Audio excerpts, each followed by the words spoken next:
जनाब एजाज अहमद मिनहाज साहब ਇਹਨਾਂ ਨੂੰ खुश आमदीद कहो कर रहे ने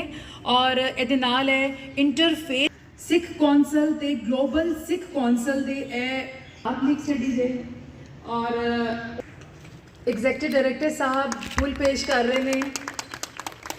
डॉक्टर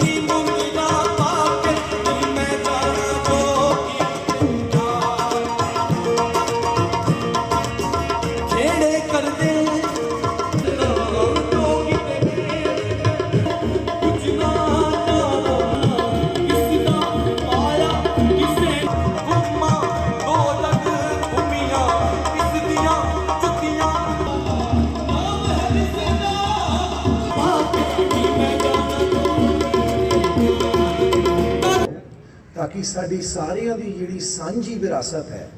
असीं उहनूं संभाल के रखीए। तो जी मैं कुछ कॉमेंट्स तैयार कीते सी। कौंसल जनाब एजाज अहमद मिनहाज साहब ਇਹਨਾਂ ਨੂੰ खुश आमदीद कहो कर रहे ने और ਇਹਦੇ ਨਾਲ ਹੈ ਇੰਟਰਫੇਸ ਸਿੱਖ ਕੌਂਸਲ ਤੇ ਗਲੋਬਲ ਸਿੱਖ ਕੌਂਸਲ ਦੇ ਇਹ ਪਬਲਿਕ ਸਟੱਡੀਜ਼ ਹੈ और एग्जीक्यूटिव डायरेक्टर साहब